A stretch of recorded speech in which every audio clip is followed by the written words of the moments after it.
સ્તુતિઓ બધા જ પદો છે ને એ બધા એકલા જ્ઞાનવાળા છે. એટલું બધું જ્ઞાન ભરપૂર ભરેલું છે એમાં. જો આપણે સમજીને કરીએ ને તો પરમ ગુરુનું જાણ સ્વરૂપ આપણી અંદર વસી જાય.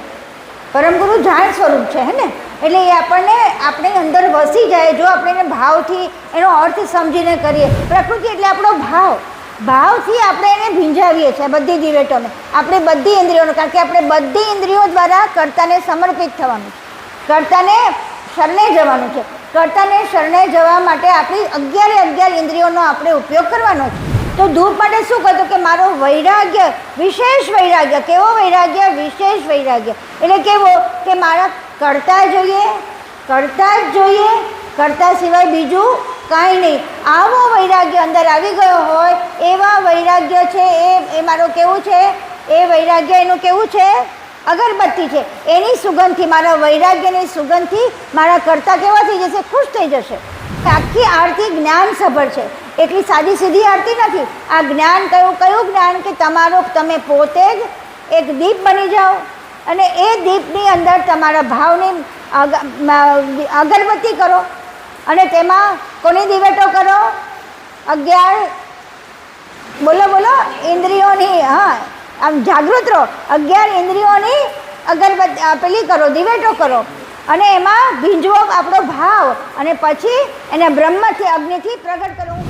કારણ કે એ બંને જુદા છે. એવી રીતે આ આખા બનાવેલું ક્રત છે એ બધું જુદું છે અને કર્તાની ચેતન વૃત્તિ આખી જુદી છે. એટલા માટે ક્યારે એની સાથે આનો મેળ પડે નહીં. આપણે એનો જ મેળ પાડીને જીવીએ છીએ એટલે આપણે કર્તા સુધી પહોંચી શકતા નથી. એટલે અહીંયા આગળ સદગુરુ પોકાર કરીને કહે છે કે આ તમે તમારું જ્ઞાનનું આ જે કર્તાની જાણને પકડો, કર્તાના ક્રતને નહીં પકડો, કર્તાની જાણને પકડો. चैनल को सब्सक्राइब करिए, बेल आइकन दबाइए, ये वीडियो ज्यादा से ज्यादा लोगों तक पहुंचाइए. સત કેવલ સાહેબ, બધાને થાક લાગ્યો છે? થાક કેટલો લાગ્યો છે કહો? નથી લાગ્યો ને? વાહ.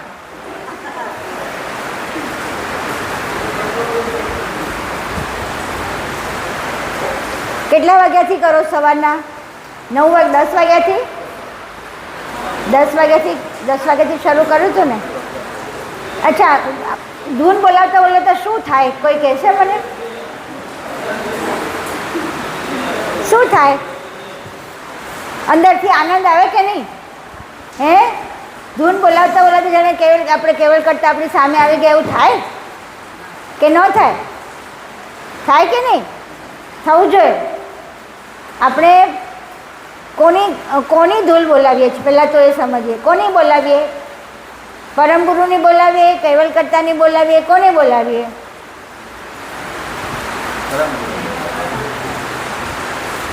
આપણે બોલાવીએ છીએ સત કૈવલ. જય કૈવલ એવું બોલો છો ને તમે? હા, તો સત કૈવલ તો કોણ છે? આપણા કેવલ કર્તા છે. પણ સત કૈવલ સાહેબ આમ જ્યારે કહીએ ને ત્યારે આપણે પરમ ગુરુ અને કેવલ કર્તા બંનેને યાદ કરીએ છીએ, કારણ કે બંને એકમેક છે. બરાબર? આજે આપણે તમે કોઈને મંગલા આરતી કરો છો, ત્યાં મંદિરમાં તમે કરો છો મંગલા આરતી. આજે આપણે મંગલા આરતીનો અર્થ સમજીએ, કારણ કે જ્યારે આપણે કંઈ પણ આપણે ભગવાનની સ્તુતિ કરીએ ને ત્યારે આપણને મંગલા આમાં નથી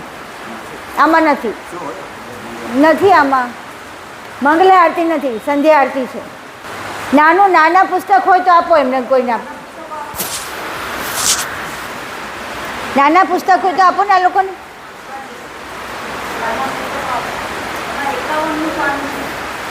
નાના પુસ્તકમાં 51મું પાનું છે.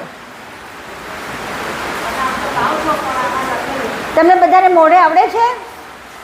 મંગલા આરતી મોઢે આવડે છે?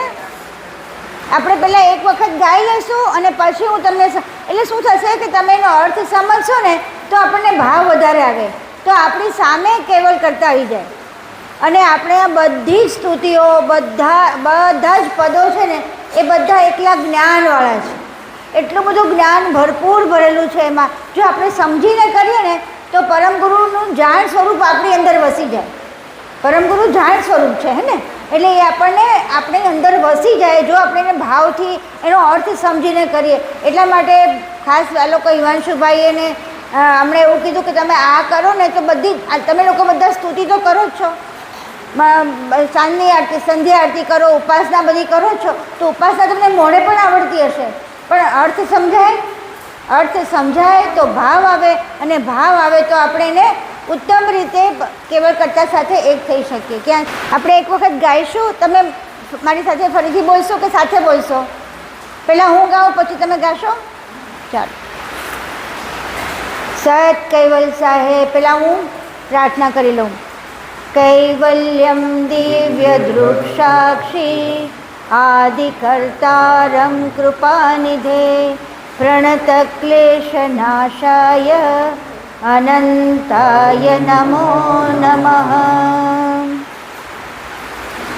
મંગલ આરતી કરત મુદિત મન મંગલ.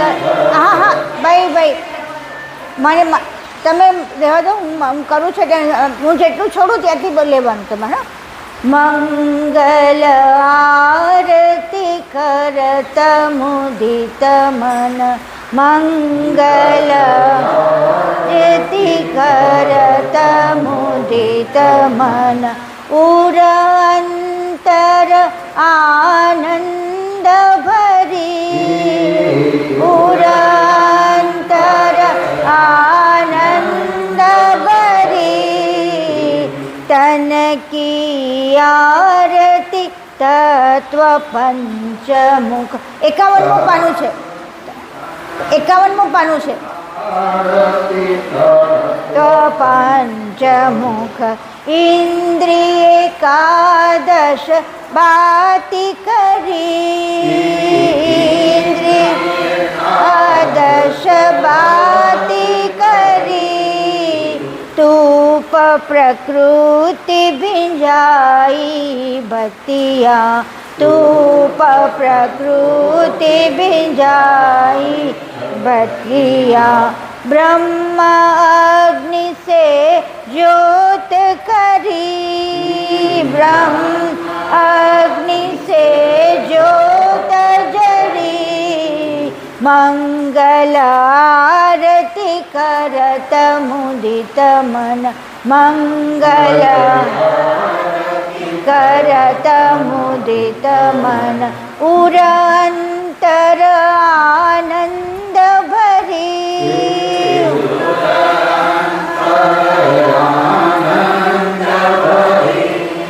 આટલાનો જ આપણે પહેલાં અર્થ કરીએ, બરાબર? મંગલ આરતી એટલે મંગલ આરતી. મંગલ આરતી ક્યારે થાય? આપણી 5 વાગ્યામાં, સવારે 5 વાગ્યામાં મંગલ આરતી થાય ને. મંગલ આરતી કરવાનો અર્થ શું કે બધા જાગી જાઓ. હવે મંગલ આપણા ભગવાન જાગી ગયા છે, આપણા પરમગુરુ જાગી ગયા છે, આપણે કેવલ કરતા જાગી ગયા છે, અમે એમને જગાડીએ છીએ, તમે બધા જાગી જાઓ. આવું જ્યારે કહેવામાં આવે ત્યારે મંગલ આરતી થાય. શું વાગે? ઘંટા વાગે ને. ઘંટા વાગે એટલે બધા મંદિરમાં ઘંટા શરૂ થાય એટલે બધા આજુબાજુ ગામમાં જે સીમ સુધી જેટલા રહેતા હોય બધા જાગી જાય. કેમ? તો કે મંગલ આરતી શરૂ થવાની છે. તો આ ઘંટા વાગે તો એમાં સૌથી પહેલાં આપણે આરતીમાં શું શું હોય પહેલાં વિચાર કરો. આરતીમાં સૌથી પહેલાં તો આરતી હોય જેનાથી આપણે ભગવાનની આરતી ઉતારીએ, બરાબર? અહીંયા થોડો વખત કોઈ આવજા ના કરો તો બધાનું ધ્યાન એ બાજુ જાય છે. તો આપણે આરતી ઉતારીએ ને ત્યારે હંમેશા જોજો તમે, આ આરતી ઉતારતી વખતે આપણે 5 દીપની આરતી હોય, બરાબર ને? 5 દીપમાં 5 વાટો કરી હોય, બરાબર?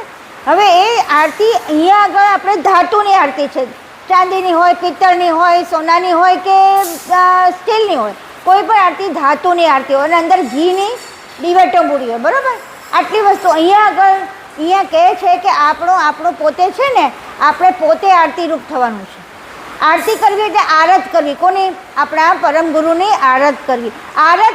આરતને ગાયને બતાવવી એને કહેવાય આરતી. આપણી આરત હે પ્રભુ, અમે તમારે ચરણોમાં છીએ, અમે તમારા શરણમાં છીએ, આ ભાવ પ્રગટ કરવા માટે આપણે કર્તાને આરતી કરતા હોઈએ છીએ અને એમને આરતી કરીને એમનું મુખારવિંદ જોવાનું કે એમની સાથે એકમેક થવાનો આપણે પ્રયત્ન કરતા હોઈએ. હવે અહીંયા શું થાય છે? જો અહીંયા આપણે એની પહેલી આરતી છે, મંગલ આરતી કરત મુદિત મન. આ મંગળ આરતી કરીને મારું મન કેવું થાય છે? ખુશ થાય છે. કેમ? તો કે હું મારા પરમ ગુરુને, મારા કેવલ કર્તાને પોકારી રહી છું, આરતપૂર્વક પોકારી રહી છું. એટલે અહીંયા આગળ મને અંદરથી ખૂબ ખૂબ ભાવ આવે છે અને કહે છે ઉર અંતર આનંદ. એટલે મેં તમને પહેલાં જ પૂછ્યું કે તમને કેટલો આનંદ આવ્યો? આપણે ધૂન કરતાં કરતાં આનંદ આવ્યો ને બધાને. તો એ આનંદ અહીંયા આગળ આરતી કરતાં પણ અંદરથી કે હું એટલો બધો મને આનંદ આવે છે કે હે પ્રભુ, કે હું તમારી આરતી કરી રહી છું, હું મારી આરત તમને બતાવી રહી છું આરતી દ્વારા. તો અહીંયા આગળ હવે એ તો કેવી રીતે બતાવે છે? તો હવે એમ કહે છે કે હું આ ખાલી આ સ્થૂળ આરતી નથી કરતી, આ સ્થૂળ દેવીની આરતી નથી કરતી, આ દિવેટો સ્થૂળ નથી, મારી અંદર મારા 5 તત્વોનું મારું શરીર બનેલું છે. કેટલા તત્વોનું? 5 તત્વોનો. કયા કયા તત્વો?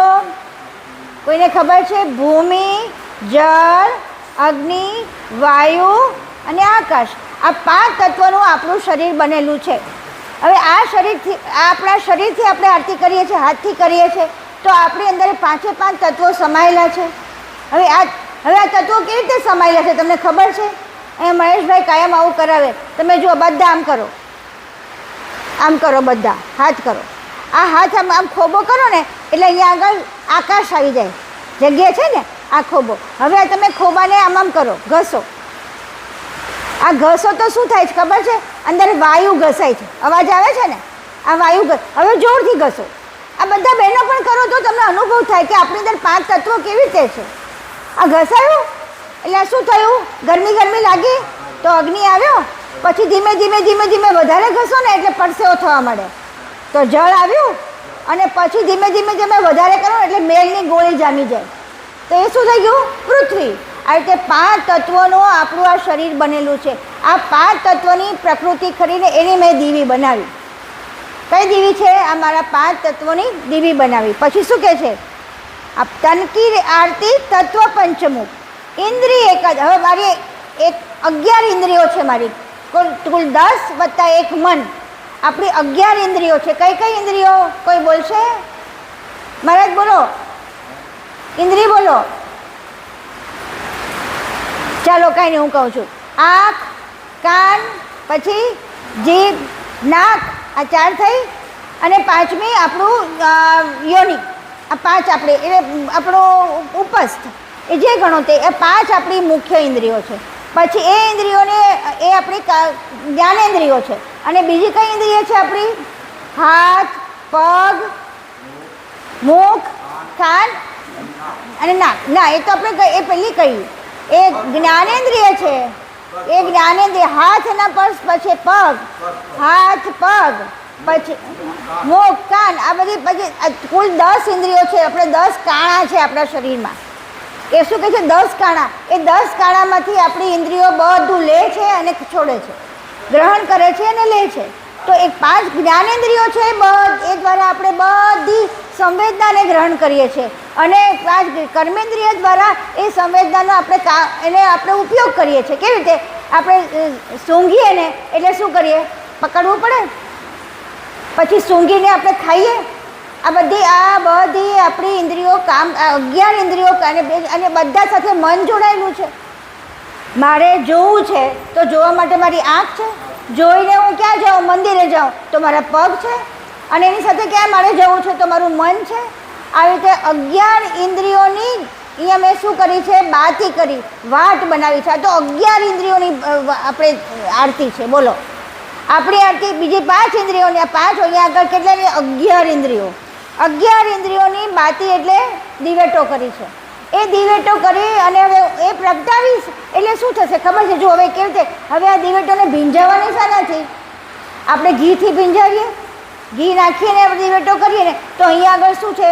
પ્રકૃતિ છે એ આપણી એને ભીંજવે છે. પ્રકૃતિ એટલે આપણો ભાવથી આપણે એને ભીંજાવીએ છીએ બધી દિવેટોને, આપણે બધી ઇન્દ્રિયોને. કારણ કે આપણે બધી ઇન્દ્રિયો દ્વારા કર્તાને સમર્પિત થવાનું છે, કર્તાને શરણે જવાનું છે.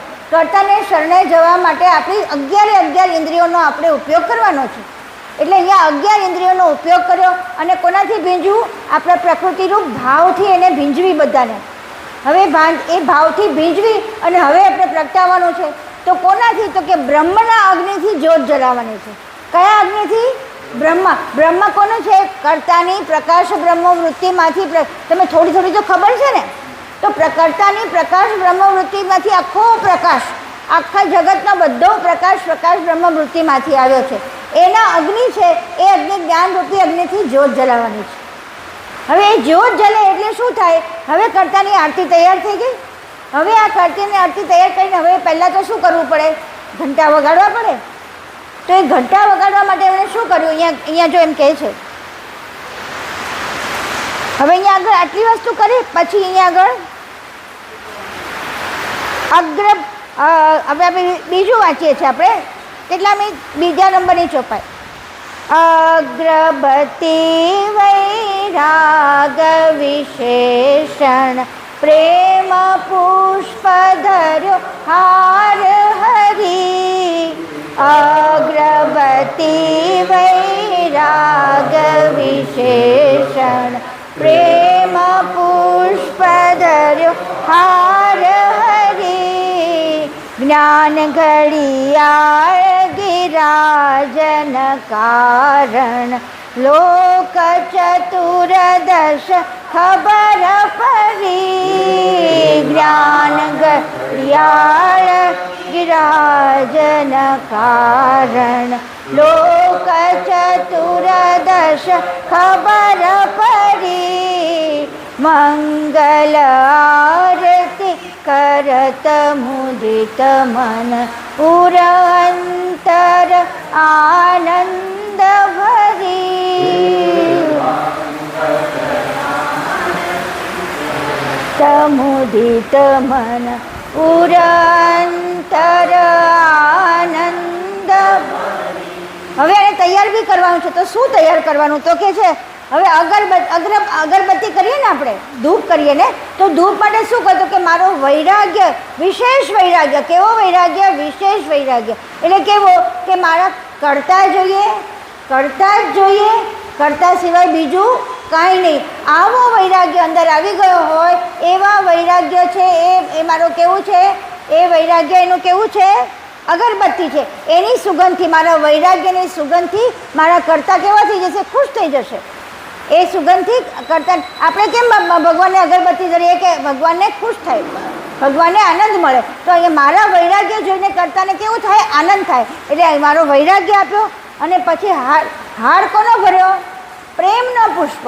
એટલો બધો પ્રેમ ભરાયેલો છે મારા પરમ ગુરુ પ્રત્યે, મારા ભગવાન પ્રત્યે, કે મારા કર્તા પ્રત્યે, કે એ પ્રેમનો જ હાર ધરાવું છું.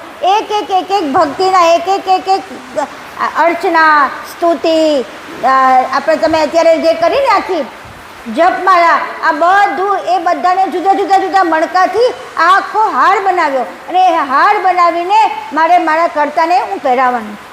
એટલે હવે જુઓ, તમારો ભાવ પહેરાવો, તમારા પ્રેમ પહેરાવો, તમારો વૈરાગ્ય આ બધું ધરવાનું છે. કોને? આપણા પરમ ગુરુને ધરવા માટે શું શું કર્યું આપણે પહેલાંથી? સૌથી પહેલાં આપણા પાંચ તત્વોથી આપણું આખું શરીર બનેલું છે. એ પહેલું એનું સાધન. બીજું સાધન 5 તત્વો, પછી ઇન્દ્રિયો 11 ઇન્દ્રિયો, પછી મન 11માં મન આવી ગયું. 10 ઇન્દ્રિયો અને 1 મન. એની દિવેટો કરી. પછી એમાં આપણે ભીંજવું શાનું? પ્રકૃતિનો ભાવ ભીંજવો. ભાવથી આખી અગરબત્તી આ બધી દિવેટોને ભીંજવી દીધી. અને પછી પ્રગટાવ્યું કોનાથી? મારી અંદરનો જ બ્રહ્મ અગ્નિ એટલે જ્યાં કર્તાનો પ્રકાશ બ્રહ્મવૃત્તિ પસરેલી છે એવો પ્રકાશરૂપી અગ્નિને ત્યાં પ્રગટ કર્યો. એ પ્રગટ કરીને હવે બીજું અંદર શું ધર્યું? અગરબત્તી કોની ધરી? આપણા વૈરાગ્યની અગરબત્તી ધરી. પછી શું કીધું? ગિરાજન કારણ. અહીંયા કારણ હવે એને કરીને એને પ્રગટાવવા માટે થઈને હવે એમને ભગવાનને બોલાવવાના ને, તો ઘંટનાદ કરીને પહેલાં ઘડિયાળ કઈ હતી? જ્ઞાનરૂપી ઘડિયાળ. જ્ઞાનરૂપી ઘડિયાળ શું કામ કરે? એલાર્મ છે તમારા માટે. એલાર્મની ખબર છે ને? તમે સવારમાં વહેલા ઉઠવા માટે એલાર્મ મૂકો ને તમે, તો અહીંયા જ્ઞાનરૂપી ઘડિયાળ છે તમારી અંદર. જાગે, ઉઠ, જાગ. ક્યાં સુધી સૂતા રહીશ? કઈ છે ત્યાં સુધી અજ્ઞાન રૂપી ઊંઘમાં ઊંઘે છે. ઊભું થા, ઊભી થા, આમ કરીને તમને જગાડે. કોણ જગાડે? જ્ઞાનરૂપી ઘડિયાળ તમને અંદર. અને કોણ જગાડે? પ્રેમ. આપણા કર્તાનું જ્ઞાનરૂપી અગ્નિ છે ને, એ આપણને જગાડે. ઉઠ, ઊભો થાવ ઊભો થાવ. એટલે અહીંયા તમે જ્યારે આરતી કરો ને ત્યારે તમને આનો બધો ભાવ આવવો જોઈએ. આ ભાવ આવે ને તો ખરેખર સાક્ષાત આપણી સામે પરમગુરુ ઊભા રહી જાય. કઈ રૂપે? જાણ રૂપે. કે જો એમ કે હું છું અહીંયા, તું કેમ નથી? તું મને ઓળખતો ખરા? ક્યાં મને ઓળખીશ? તો કે હું જો ને તું અત્યારે બોલે છે, તું આ સમજે છે કે આ જ્ઞાનરૂપી ઘડિયાળ છે, આ અને અહીંયા આગળ કહે છે આ મારી વાણી. હવે સ્તુતિ શરૂ થશે. સત કૈવલ આપણે જે આ ગાડીએ ને આપણે મંગલ આરતી કરત મુદિત, આ જેવું ગાવાનું શરૂ થયું એનું કારણ કોને? કે આ જ્ઞાનને પ્રગટવાનું કારણ નહીં.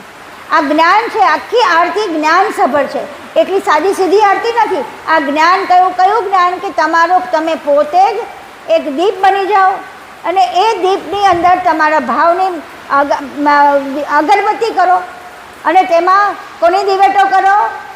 11 બોલો ઇન્દ્રિયોની, હા આમ જાગૃત રહો. 11 ઇન્દ્રિયોની અગરબત્તી પેલી કરો, દિવેટો કરો અને એમાં ભીંજવો આપણો ભાવ અને પછી એને બ્રહ્મથી અગ્નિથી પ્રગટ કરો. હું ત્રીજી વાર રિપીટ કરું છું તો આપણને યાદ રહી જાય કે બ્રહ્મ અગ્નિથી એને પ્રગટ કરવાનું છે. અને એમાં અગરબત્તી કઈ કરવાની છે?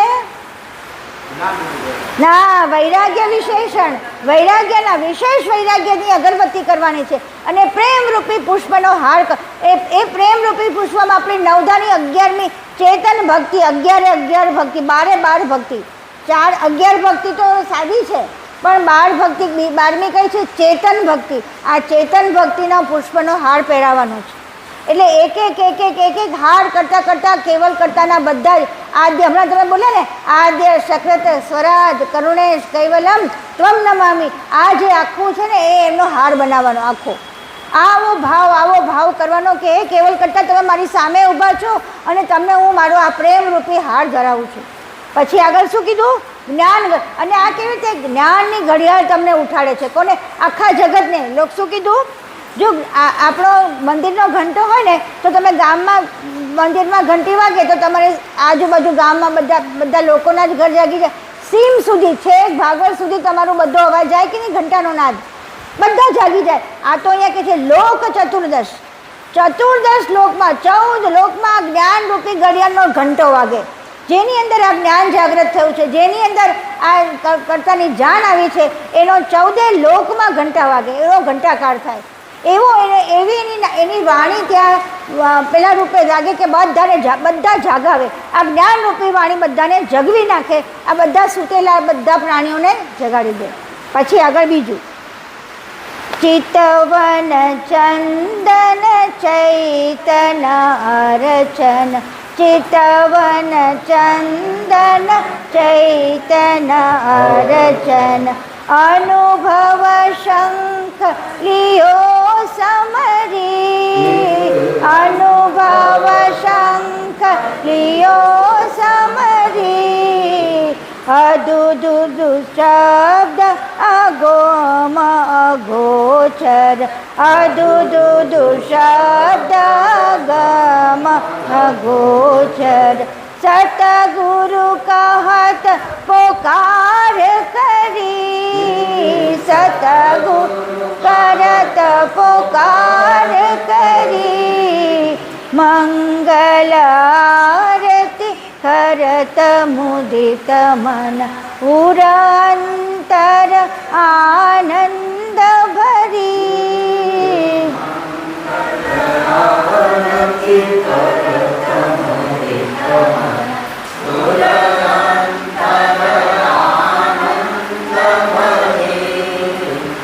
હવે અહીંયા જ્ઞાન ઘંટ વાગી ગયો છે અને બધા અજ્ઞાનીજનો આપણી અંદર રહેલા અજ્ઞાનના કોષો બધા જાગૃત થઈ ગયા છે. બધું અજ્ઞાન હવે દૂર થવા માંડ્યું છે. તો શું કીધું? આવી રીતે આ અથાગપણે પ્રેમપૂર્વક આ જ્યારે કર્તાની આરતી થઈ રહી છે ત્યાં આગળ કર્તાની અકળ ગતિ જોવા માંડી. હવે મારું ચિત્ત જાગી ગયું છે. હવે કર્તા બધા ભૌતિકમાં નથી જતી, બધી વસ્તુમાં નહીં, એની પાછળ એવી કર્તાની અકળ ગતિને જોતું થઈ ગયું. હવે મારું ચિત્ત કેવું બની ગયું છે? કેવું ચિત્ત બની ગયું? ચૈતન ચિત્ત. આ ચૈતન કેવું છે? આ ચિત્ત મારું ચૈતન, જે ચિત્ત અહીંયા બધા જુદા જુદા લોકોની ચિંતવન કરતું હતું એની જગ્યાએ મારું ચિત્ત કોનું? ચેતનનું ચિંતન કરવા માંડ્યું છે, કારણ કે ત્યાં જ્ઞાન જાગી ગયું છે. એટલે કે એવું ચિંતન કર્યું એટલે હવે એની જ અર્ચના કોની થઈ? સત્કેવલને એક અર્ચના કરવી એટલે શું? એક ફૂલ ચડાવવું. કયું ફૂલ ચડાવશો? કે મારા કેવલ આવા છે, મારા કેવલ આવા છે, મારા એટલે મારી અંદર કેવલના જ ભાવની બધી ચિંતવન ચાલે, અને જે ચિંતવન ચાલે એની અર્ચના થાય, જે ચિંતવન ચાલે એની અર્ચના થાય. કે હે કેવલ તમે આમ આવો છો, તમે આવા છો, તમે આવા. હવે એના માટે હું તમને આખી આપણે ગણાવીએ ને તો એને અગણિત ગુણો છે, જે ગુણ રહિત છે છતાં એની અંદર અગણિત ગુણો છે. આપણા બધા આખા જગતના બધા ગુણોને ભેગા કરો ને તો એમની તોલે ના આવે, તેમનું કશું થાય. છતાં પણ આપણી વાણીમાં આપણે અહોભાવ એટલો બધો છે કે આપણે બધું એમાં જોઈએ છે. મારા કરતા જે છે તે બધું મારા કરતા જ છે, સિવાય બીજું કંઈ છે જ નહીં. તો પછી મારી જે પણ અર્ચના કરું એ મારે કરતાની જ થાય. જે પણ ખાઓ કરતાને, પીઓ કરતાને, ચાલો કરતાને. કોના માટે ચાલો છો? કે મારા કરતાએ મને ચેતના આપી છે ને. પગમાં ક્યાંથી ચાલીએ? આપણું જોર કોને આવ્યું? પગમાં જોર ક્યાંથી આવ્યું? એ કહો, કોઈ કહેશો? પગમાં જોર કરતાની ચેતન શક્તિથી આવ્યું છે. આપણા હાથમાં હાથ હોય, આમાંથી પ્રાણ નીકળી ગયો, ચેતન જતો રહ્યો તો રહે કરશું? આપણે કેવા થઈ જઈએ? જડ થઈ જઈએ. તો કે ના, એવા જડ નથી. આ તો કર્તાની ચેતનાથી મારા હાથ ચાલે છે. મારા તો હાથ કર્તાને અર્પણ, પગ કર્તાને અર્પણ, મારી વાણી કર્તાને અર્પણ, મારું જોવાનું કર્તાને અર્પણ. જે જોવું, જે કરવું, જે ખાવું, જે પીવું બધું મારા કર્તાને લીધે છે. કારણ કે એ ના હોય તો વિચાર કરો, કર્તા ના હોય તો વરસાદ આવે, કર્તા ન હોય તો દિવસ રાત થાય, સૂર્યચંદ્ર ઉગે. વિચાર કરો, કર્તા ના હોય તો કશું આપણે શ્વાસ લઈ શકીએ? ના લઈ શકીએ. કારણ કે આપણા પ્રાણની અંદર કર્તાની સવારી છે. કર્તાએ આપણા પ્રણવ ઉપર એમની જાણની ચેતન જાણની સવારી કરેલી છે, એટલે આપણો પ્રાણ પણ જાગૃત થયેલો છે. તો આપણે આવા કરતા એક વસ્તુ કર્તાને લીધે છે, તો કઈ વસ્તુ કર્તાની નથી? બતાવો.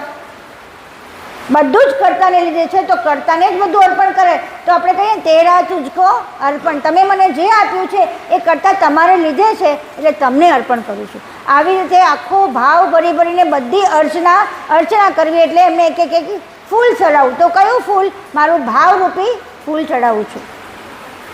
પછી અનુભવ. હવે આમ કરતાં કરતાં ચિત્ત જાગૃત થઈ ગયું છે, જ્ઞાન શક્તિ જાગૃત થઈ ગઈ છે. જ્ઞાનની એટલી બધી ત્યાં આગળ શું કહેવાય કે એ જાણ એટલી બધી પ્રગટ થવા માંડી છે કે હવે અનુભવ થવા માંડ્યો કે ઓહો, આ તો મારા કર્તાનું. ઓહો, એટલે મારી અંદર ઓહો થઈને એક જગ્યાએ મારા કર્તાની જાણ મને દેખાવા માંડી. મને કર્તાની જાણ દેખાય એટલે મને કર્તા દેખાય, કે કર્તા જાણ સ્વરૂપ છે. કર્તા કોઈ મૂર્તિમાં નથી. કર્તાએ આપણા માટે મૂર્તિમાં આપણા માટે ભાવ ભરવા માટે મૂર્તિ બનાવેલી છે. બાકી કર્તા કેવા છે? જાણ સ્વરૂપ. મૂર્તિમાં છે પણ કેવી રીતે છે? આકૃતિ રૂપે. આકૃતિમાં કોણે બનાવી? આકૃતિ કોણે બનાવી? બતાવો. મૂર્તિ બનાવી કોણે? અત્યારે જો લોકો બધા મૂર્તિમાં કામ કરે, કોણ કરે છે? ચેતન. અંદરનું ચેતન કરી રહ્યું છે. મૂર્તિમાં પણ જો ચેતન ના હોય તો મૂર્તિ બનાવનાર ના હોત. તો જે પણ છે એ ચેતન કરતા તમારાથી છે. તમારી મૂર્તિ પણ તમારાથી છે. કશું બીજા કોઈથી થઈ શકે એવું છે જ નહીં. ચેતન સિવાય કોઈ વસ્તુ થઈ શકે એમ નથી. અને એ ચેતન મારા કરતા છે, અને એનો અંશ હું છું. આ પાકું કરવાનું. આ અંશ હું છું, કરતા મારા ચેતન છે. હવે એમ કે છે હવે અનુભવ પ્રગટ થવા માંડ્યો. એક જગ્યાએ મને અનુભવ થવા માંડ્યો કે આ તો મારા કર્તાની આપણને ઘણી વખત એવું થાય કે કંઈ વસ્તુ આવડતી ના હોય, કંઈ એટલો બધો પ્રયત્ન કરીએ તો પણ કંઈ વસ્તુ પૂરી થતી ના હોય, અને એકદમ જ થઈ જાય, અને આપણે એકદમ જાણ ઉતરે કે આમ કરી નાખીએ તો આમ થઈ જશે. તો એ કરવા જઈએ ને એટલે તરત જ થાય કે આ તો કરતાએ સુજાડ્યું, મારી પાસે તો મને તો ખબર જ નથી આ, અને ક્યાંથી થઈ ગયું આ બધું. તો આવા અનુભવ પ્રગટ થવા મળે, અને એને આપણે ચમત્કાર કહીએ છીએ. ખરેખર ચમત્કાર નથી, આ કર્તાની જાણનો અનુભવ છે. આ અનુભવ મારી અંદરથી પ્રગટ થવા માંડે એટલે એનો શંખ વાગવા મળે. અત્યારે કંઈ પણ હોય ને, જ્ઞાની હોય ને, પોતાના શંખ પોતાની જાણ રૂપે જ્યારે પણ કંઈ પણ બોલતા હોય, જ્યારે કંઈ પણ કહેતા હોય, એનો શંખ છે. શંખનાદ કેવો છે? તમારા બધા પાપને બગાડી શકે. શંખનાદમાં બધા પાપ, બધી નેગેટિવિટી બધું કાઢી નાખે. બધું જે પણ ખરાબ વસ્તુ છે બધું શંખનાદમાં નીકળી જાય. તો આ જ્ઞાનીની એક જ ગીરા વાણી, જ્ઞાનીની વાણી જ્યારે પ્રગટ થાય અને એ વાણીમાં એ કર્તાની ચેતન વૃત્તિ હોય એટલે એ બધા એ અનુભવની વાણી જ્યારે બોલાવવા માંડે ત્યારે પરાત્પર વાણી થાય અને આ પરાત્પર વાણીનો અનુભવરૂપી શંખ થાય અને એ શંખ બધાનું અજ્ઞાનનો નાશ કરી નાખે. એટલે કે છે અધુધુધુ શબ્દ અગમ અગોચર. હવે એવા શબ્દનો અહીંયા અર્થ થાય. અધુધુધુ શબ્દ એટલે જે શબ્દનો કોઈ અર્થ નથી નીકળતો, જે શબ્દમાં કંઈ એવો અકળ શબ્દ છે. આ કર્તાના એકે એક તમે જોજો બધી સ્તુતિઓમાં એકે એક શબ્દ એવા અઘરા છે કે એને ફોડવા પડે. એ આમનામ તમને સમજાય જ નહીં, કારણ કે આ શબ્દ અધુધુધુ શબ્દ છે. એટલે તમે ક્યાંય પણ કોઈ જગ્યાએ એનો તમને બીજી કોઈ જગ્યાએ તમને એનો શબ્દાર્થ મળશે નહીં. કર્તાનો શબ્દાર્થ કે ભાવાર્થ મેળવવા માટે તમારે કર્તાના શબ્દને ફોડવો પડે, એને આખા તોડીને એનો અંદર એની જાણ પ્રગટાવવી પડે તો તમને એનો શબ્દનો અર્થ સમજાય. તો આવી અધુધુધુ વાણી છે અને એ કેવી છે? અગમ છે, અગોચર છે. અને એ વાણી સદગુરુ કહી રહ્યા છે, કારણ કે સદગુરુએ પોતે પોતાના અનુભવના શંખ દ્વારા આખી વાણીને ફોડી છે, એને સમજ્યા છે, એને પોતાની અંદર અનુભવી છે. અને અનુભવમાંથી જ્યારે બોલાતો શબ્દ હોય ત્યારે કેવો હોય? એ સદગુરુનો પોકાર હોય કે જાગો. અને એ પોકાર આપણી અંદર છેક સ્પર્શી જાય, છેક હૃદય સુધી સ્પર્શે કે ના મારે જાગવું પડે. ક્યારે જગાય? જ્યારે સદગુરુનો શબ્દનો પોકાર આવે ત્યારે તમે જાગી શકો. અને સદગુરુના શબ્દના પોકારને સમજવા માટે તમારે પણ કેવા થવું પડે? વૈરાગ્ય વિશેષણવાળા થવું જોઈએ. એવો વૈરાગ્ય આપણી અંદર પ્રગટ થવો જોઈએ કે મને આ સિવાય બીજું કાંઈ જોઈતું નથી. ત્યારે મારા બધા અનુભવો, મારા અત્યાર સુધીના બધા જેટલી માન્યતાઓ છે, જેટલા અનુભવો છે, જેટલું બધું છે ને એ બધું ઓરલું છે, આ બાજુનું છે. જે કર્તાની બાહ્ય વૃત્તિમાંથી બનેલું છે એ બાહ્ય વૃત્તિમાંથી બનેલું બધું જ કેવું છે? ઓરલું એટલે ઓરમાયું છે. અને એ કેવું છે? જડ છે. એ બધાને ચેતન કોણે કર્યું છે? કર્તાએ કર્યું છે. એટલે આ કર્તા અને આ બધું, આ જગતના બધા અનુભવો, આ જગતની બધી માન્યતાઓ, આ જગતના દેવો માટેની બધી માન્યતાઓ, આ બધી ત્યાં આગળ કેવી થઈ જાય? અહીંયા લાગુ પડે નહીં. આપણે આનું અહીંયા લગાવવા જઈએ અને આનું લગાવવા જઈએ તો જઈ શકે નહીં. કેમ? કારણ કે સજાતીય નથી. કર્તા ચેતન છે, આપણી અંદર અંશવૃત્તિ ચેતન છે. આ ચેતનની જાણ મળે તો તમને એની જાણ મળે, બાકી તમને આ બધી જાણ કેવી થઈ જાય? ખોટી. આપણને બધી કંઈ જ એટલે અહીંયા આપણે ગૂંચવાઈ જઈએ, કારણ કે આ માન્યતાને પકડીને ચાલીએ અને આ માન્યતામાં આને અહીંયા લાગુ પાડવા જઈએ તો એ લાગુ પડશે નહીં. જેવી રીતે પાણી અને કેરોસીનને ભેળવવા જઈએ ભલે. કેમ? તો કે એની બંનેની સત્તા જુદી છે. કેરોસીનની ઘનતા કેવી છે? કેવું છે પ્રશાંતભાઈ? કેરોસીનની ઘનતા કેટલી? ઓછી કે વધારે? કેરોસીનની ઘનતા ઓછી કે ઓછી અને પાણીની ઘનતા વધારે, એટલે કેરોસીન ઉપર તળે એ ભળે નહીં.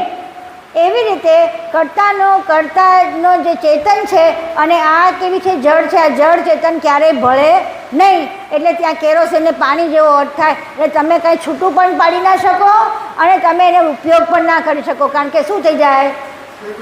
ભેગું થઈ ગયું. ને ભેગું નથી થયું છતાં છૂટું છે, છતાં ભેગું છે. આ આખું જગત એવું છે, છૂટું છે, બધા ભેગું છે.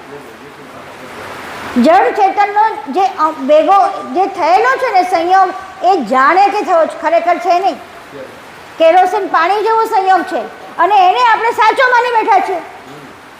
એટલે પછી આપણે કેરોસીનની ઘનતાને માપીએ અને પાણીની ઘનતાને માપીએ, એને ભેગી કરવા માટે પ્રયોગો કરીએ, કંઈ થાય નહીં, કારણ કે એ બંને જુદા છે. એવી રીતે આ આખા બનાવેલું કૃત છે એ બધું જુદું છે અને કર્તાની ચેતન વૃત્તિ આખી જુદી છે. એટલા માટે ક્યારે એની સાથે આનો મેળ પડે નહીં. આપણે એનો જ મેળ પાડીને જીવીએ છીએ, એટલે આપણે કર્તા સુધી પહોંચી શકતા નથી. એટલે અહીંયા આગળ સદગુરુ પોકાર કરીને કહે છે કે આ તમે તમારું જ્ઞાનનું આ જે કર્તાની જાણને પકડો, કર્તાના કૃતને નહીં પકડો, કર્તાની જાણને પકડો. એટલે અહીંયા આગળ કહે છે, આગળ છેલ્લું લક્ષ નિરાજન નિરખત નિષદિન લક્ષ નિરાજન નિરખત નિષદિન પતિ સનાતન ભાવ ભરી પતિ સનાતન ભાવ ભરી કહે કુવેર ऐसे हरि को कुबेर ऐसे हरि को तन मन सहित रहो समरी तन मन सहित रहो समरी अंगल आरती करत मुदित मन अंतर आनंद भरी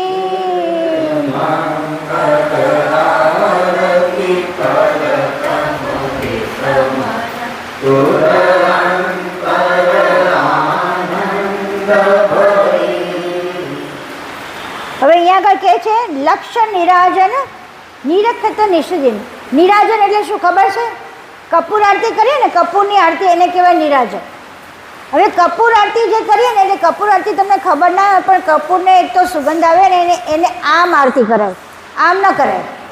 એટલે એ આરતી દ્વારા આખા અહીંયા આગળ તો નથી, પણ બધા દક્ષિણમાં જાઓ ને તો એના મંદિર આખા અંધારામાં હોય, અને પછી કરતાને આખા એની મૂર્તિને જોવી હોય એટલે આમ આખું ધીમે ધીમે ધીમે અહીંથી ઉપર લઈ જાય, એના ચરણથી લઈને આખા એના મુખાર વિંદ સુધી જાય, અને પછી આમ પાછા નીચે આવે, એમ કરીને એનું નિરાજન. તો કે અહીંયા આપણું તો નીચેથી ઉપર સુધી આપણું લક્ષ્ય, આપણું નિરાજન છે.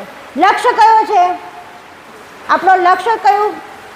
કોઈ કહેશે લક્ષ્ય કયો આપણો?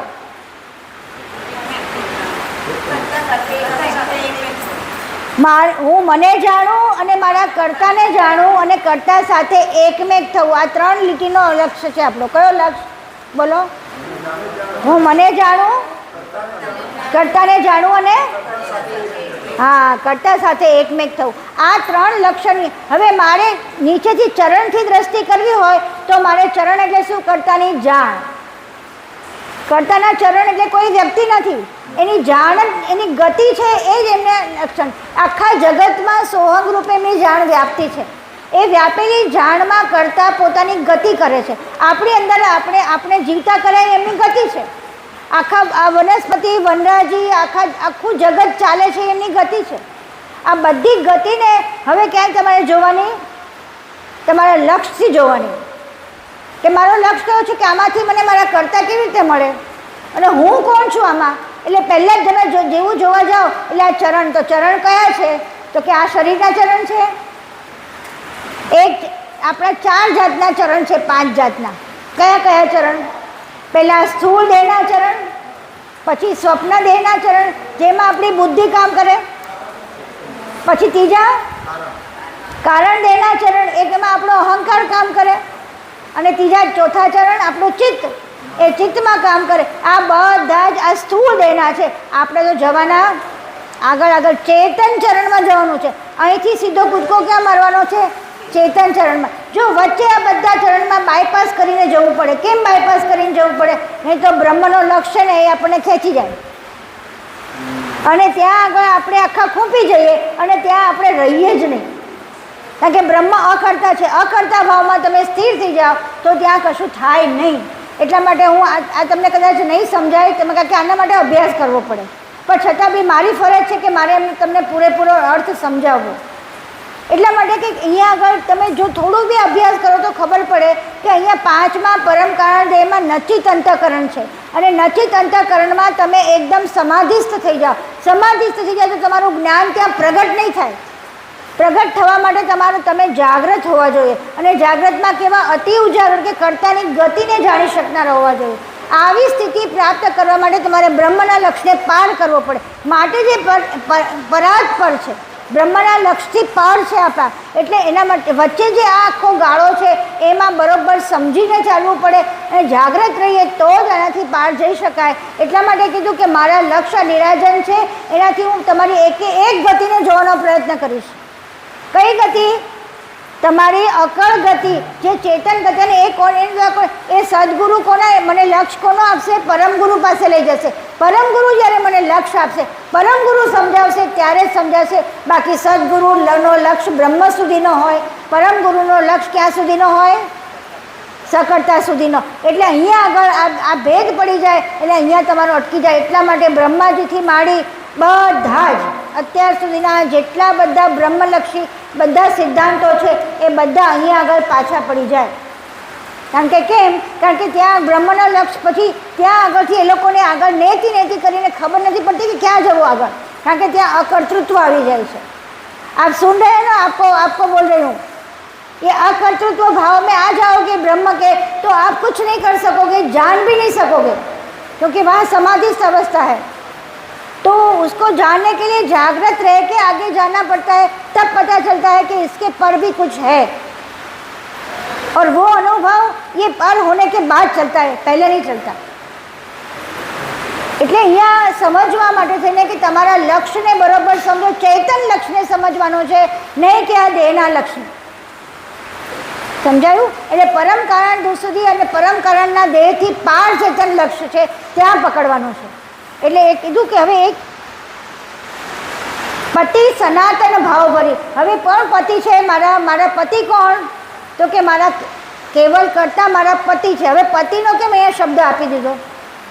આપણને બધા ખબર છે બહેનોને, પતિવ્રતા સ્ત્રી કોને કહેવાય ખબર છે ને?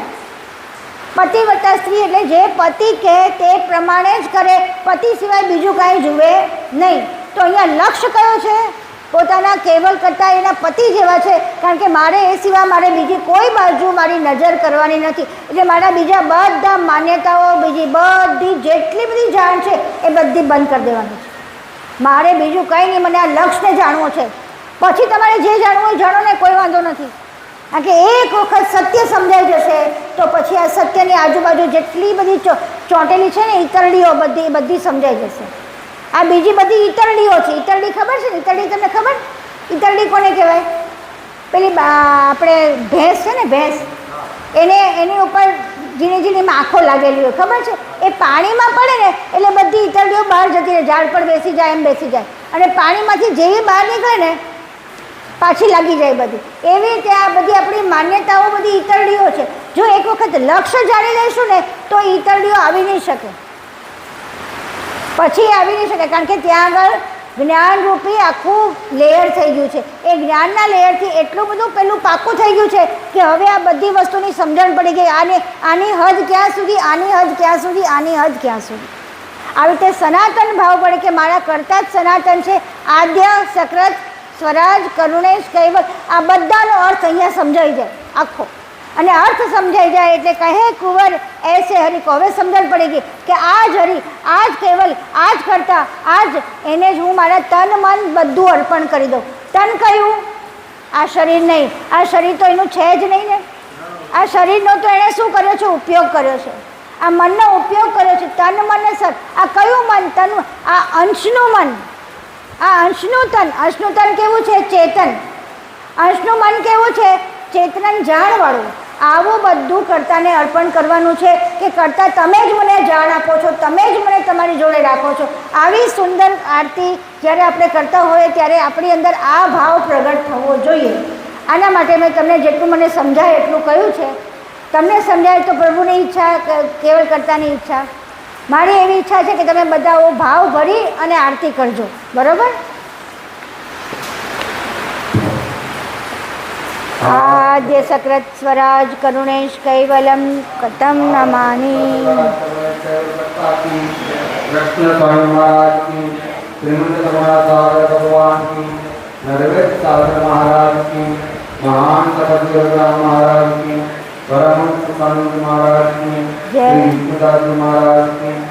જય તો બોલો જોરથી. બધું થાકી ગયા છો? બોલો જોરથી.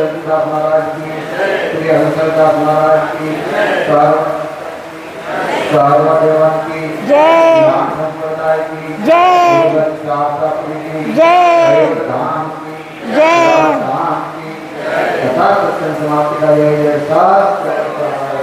સત કૈવલ સાહેબ.